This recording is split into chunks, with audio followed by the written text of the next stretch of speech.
Hi, Molly. Welcome to the podcast. I'm so excited to talk to you about your expertise in being the go-to virtual assistant for so many people in the industry. So, thanks for being on the podcast. Thanks for having me, Angela. I'm excited about this and stepping into the new year full force and supporting VAs and those that need them. Yes. Yes, I think this is such a great topic, and I think it's such an important pivotal point as an entrepreneur, being able to develop yourself and trust somebody else to help you, and then the growth that can come from that is just awesome.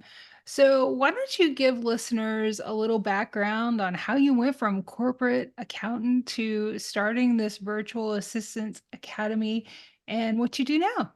Yeah, absolutely. So I like to say I was a corporate cubicle dweller. I'd had 3 jobs in 3 years. And I had relocated trying to find my spot in corporate America for a career and found myself as an analyst in a hospital, which would have been a great career path in healthcare. But I knew that wasn't how I wanted to spend my time. I didn't want 10 days of vacation. My husband was in the military, still is, and so wanted to be around when he was home because he would deploy a lot and realized quite young that there's a different path for me. And so I did at the time what was the scariest thing. And I Mhm. quit my job cold turkey and I became a virtual assistant without even knowing what a virtual assistant was. I got hired to do some social media work for a crowdfunding campaign and kind of got my feet wet. And that shift of I can get paid for my expertise outside of a W-2 was that first taste of freelance and getting into the VA world. Mhm. So fast forward about 5 years, I had supported several clients, built websites and courses, and mastered the administrative role for online business owners. And at the same time, I was traveling quite often. And so several of my peers, many military spouses and moms, would see what I was doing and they're like, how do I do this? And so I created what is the Virtual Assistant Academy. It's gone through several iterations as technology and the advancements of this career have come along. And so it is a training program for virtual assistants to really professionalize the space because anyone can pick it up and decide to be a VA like me and have to figure it out. And then now today we have a placement agency, Virtual Assistant Management, which places our certified virtual assistants with awesome entrepreneurs. So that's full circle.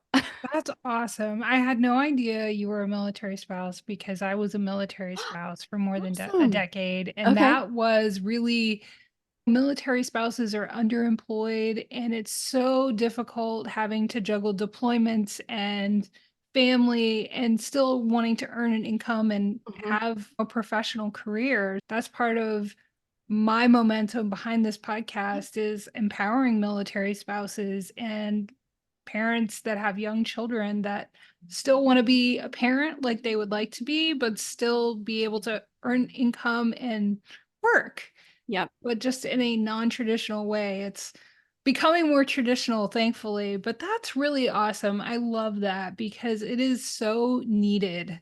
There are so Mhm. many moms and military spouses that just feel really isolated and stuck and with very few options.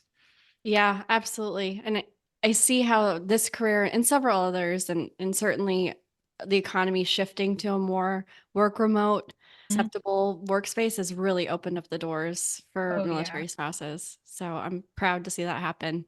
Yeah, when I started that more than a decade ago, it was not, No.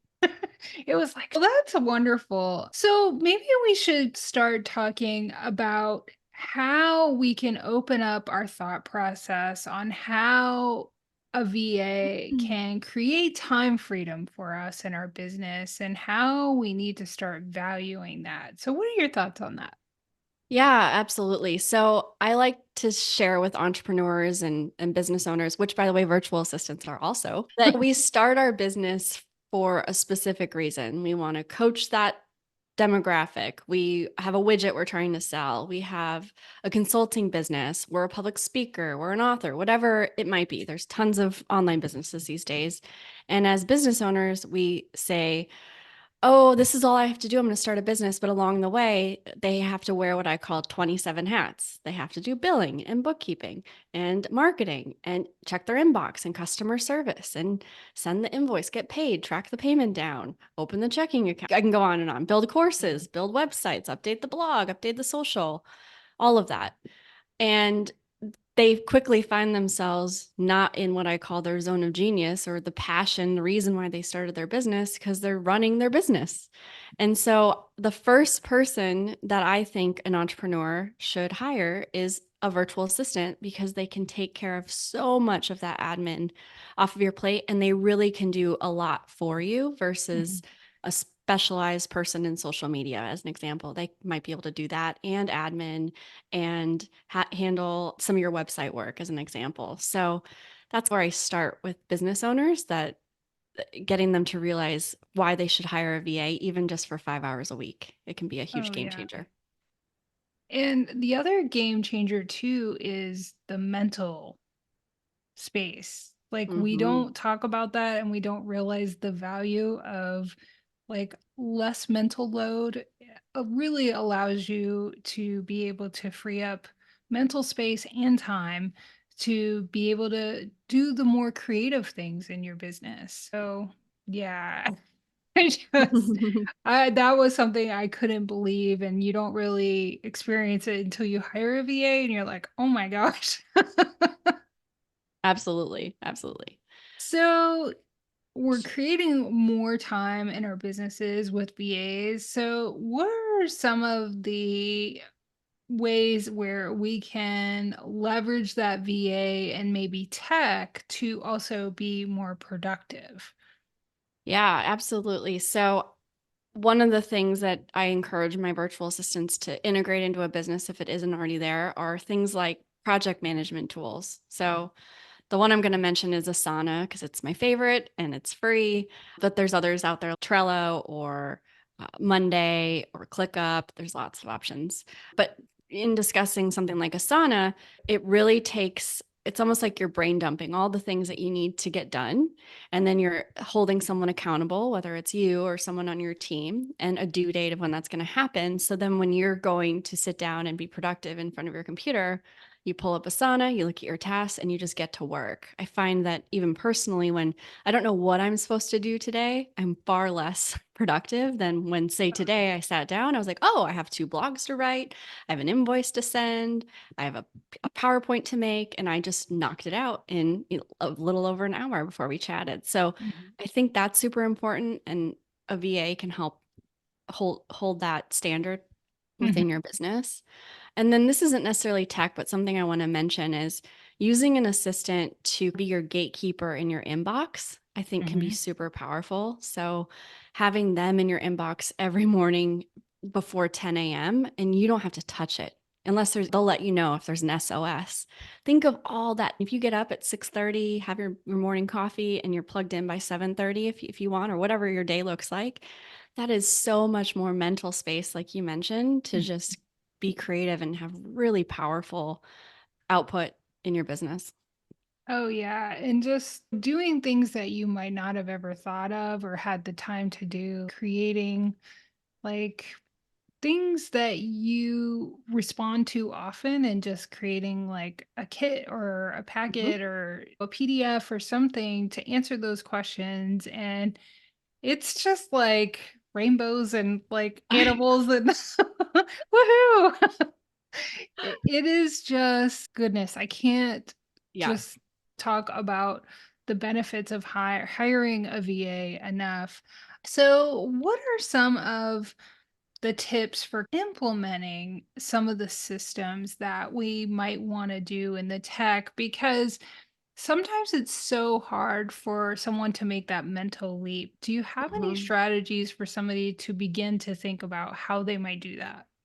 Yeah. So I think you might listen to a podcast like this or read an article or attend a conference, and you'll be like, okay, I need all these systems set up to be productive. You could say, I need an online scheduler. I need autoresponders on my inbox. I need a signature. I need a project management tool. I need social media planning. I just named 4 or 5 things right there. And that's overwhelming. Mhm. And I notice it's almost like we have to habit build when we're Yeah. shifting something. Mhm. So, what I would say here is start with one thing a month. And I know that sounds Mhm. slow, but it allows you to get it set up, Mhm. operate it really well, and get used to using it before you Mhm. implement something new. So, Mhm. you don't have to do everything at once, just take baby steps to Mhm. implementing the technology and use it. And then I also say, if it doesn't work for you, don't force it. You don't have to have a project management tool. I have plenty of clients that use a spreadsheet. It makes me Right. cringe, but it works for them. No, it's so true because our brains are just naturally Mhm. resistant to trying to take on too much at once, and you're probably going to sabotage yourself at that Oh, yeah. point.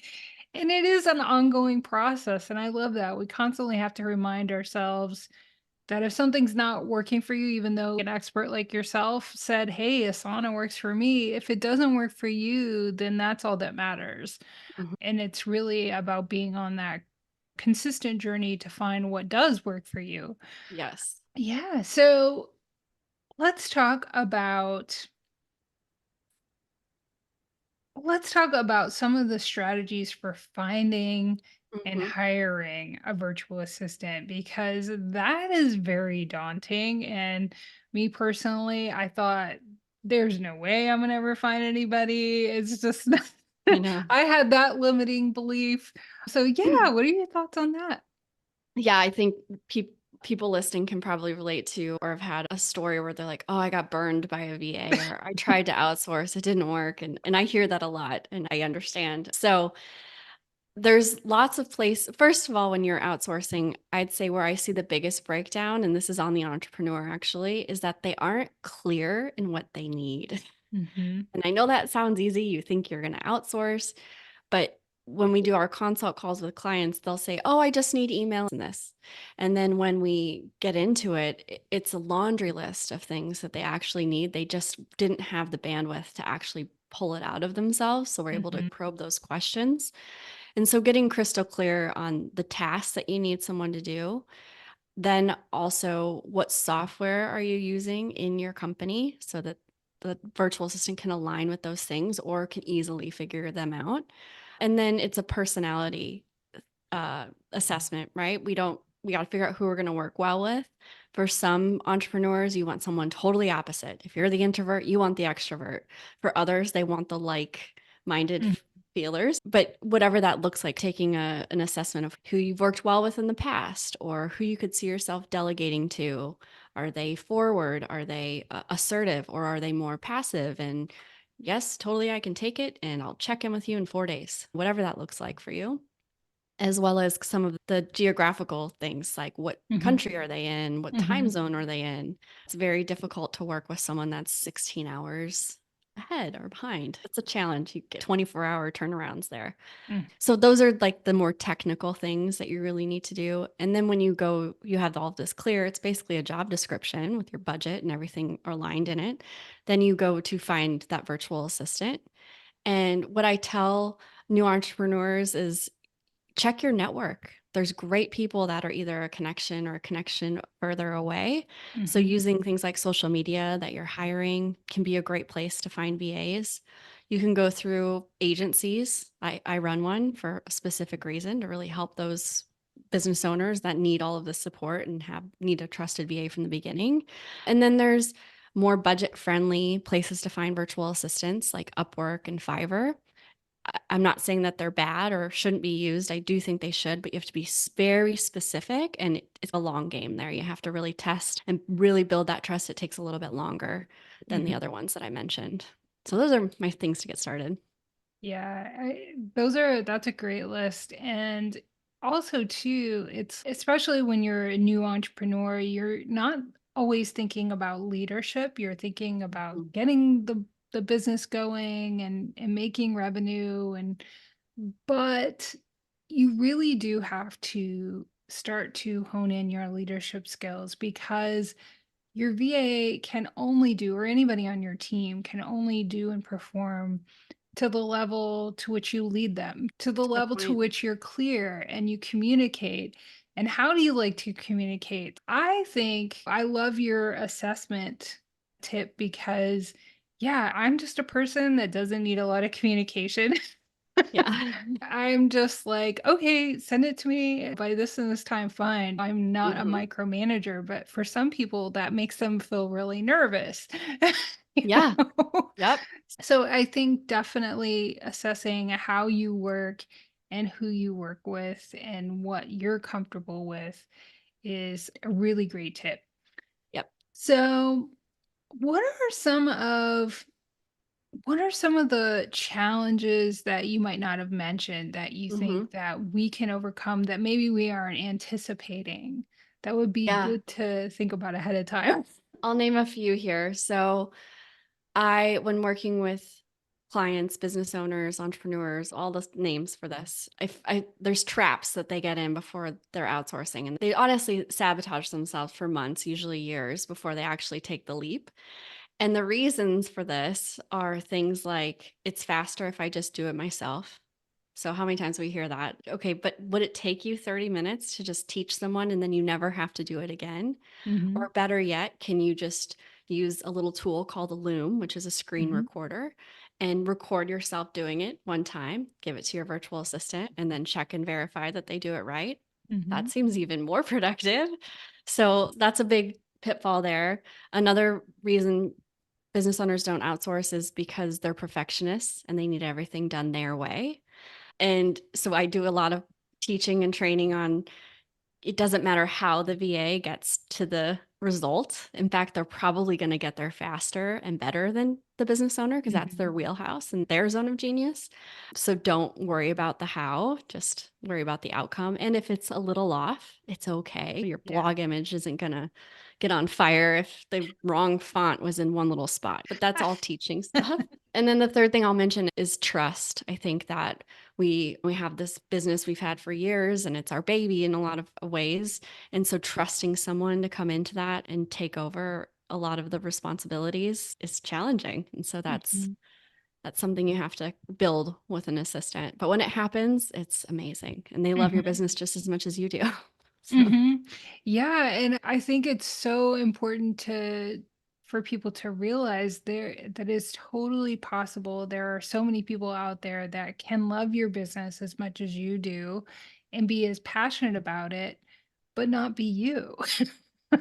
Or yeah, I really like to point that out because that totally is possible and there are people ready to help support your business dreams make that happen, and that's so rewarding to be able to do that. I just want to add So one thing yeah. real quick here. For business owners that do find that person, I Mhm, can't echo enough how important it is to elevate them in your business. This could be something like changing their job title from mhm, virtual assistant to director of ops or mhm, marketing manager, whatever their role really is within your business. That little thing adds so much confidence to the assistant and allows them to have a lot more of autonomy, and they're going to work harder and more, it'll be more beneficial for your business. mhm, And then also, as your business grows, don't remember the person that's likely helping you scale that in a big way. mhm, So just whether that's verbal recognition or mhm, monetary recognition, that's also mhm. very important. And just remember those things when you find the right talent because you don't want to lose them.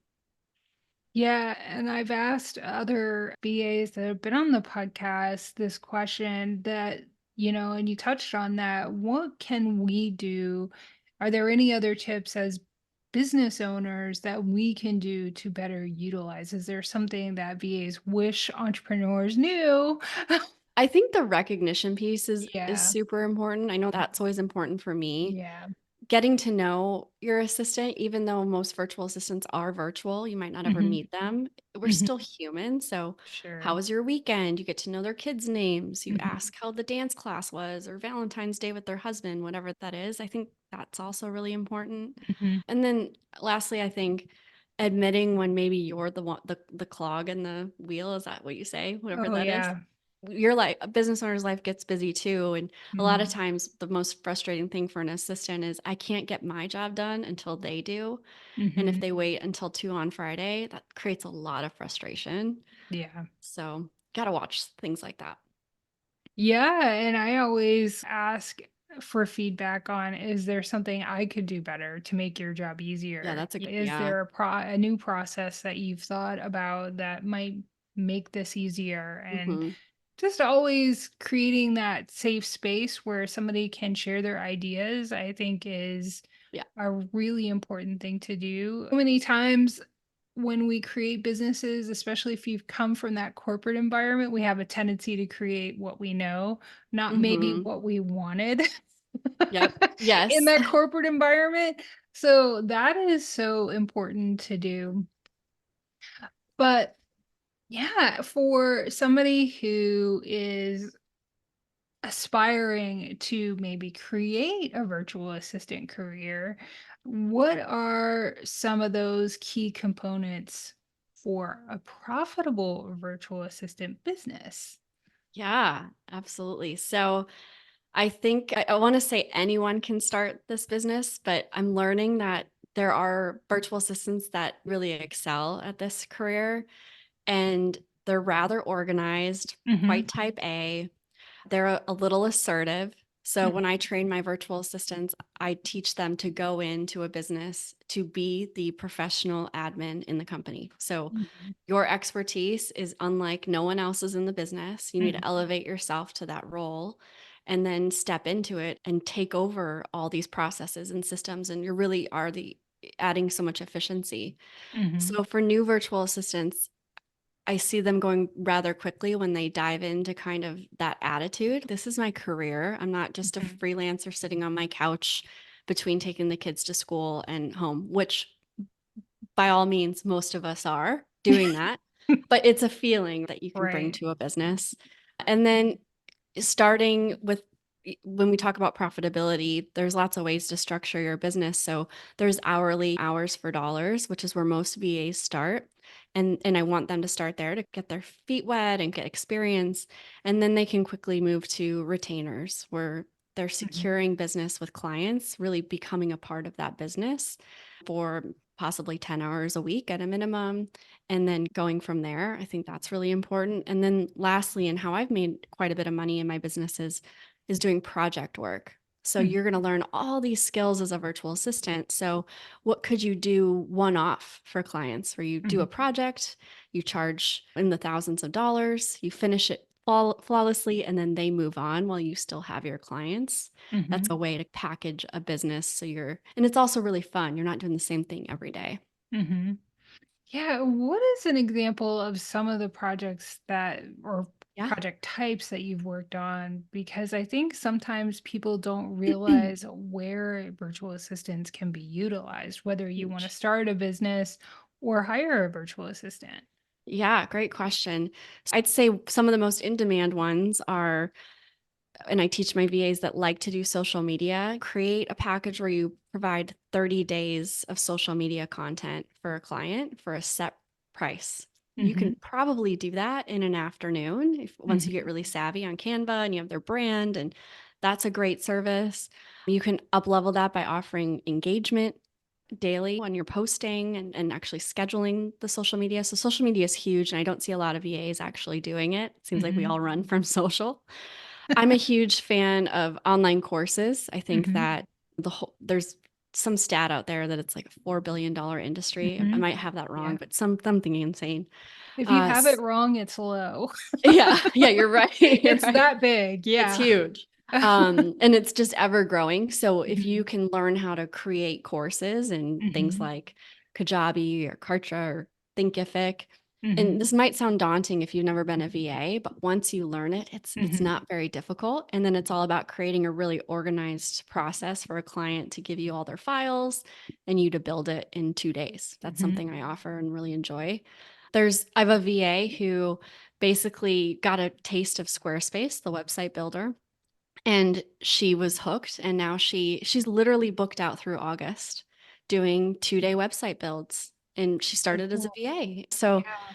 there's so many angles. And then here's a basic one. I talk about inbox zero a lot, and I think it's Hmm. really important for VAs to help clients get there on Fridays. But you could Hmm. be a VA that, if you're really into just the admin world, you offer a service where you take someone's email account down to inbox zero. So you're sorting and cleaning and unsubscribing and doing all the things that take time. That's something that I know a lot of people would pay for.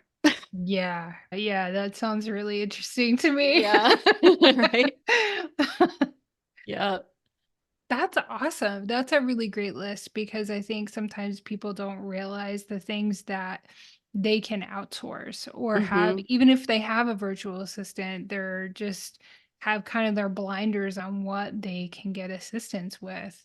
Absolutely. Um, so I think always ask, always look for that person, whatever your pain point is, whatever is that you dread doing or is not unique to your talents.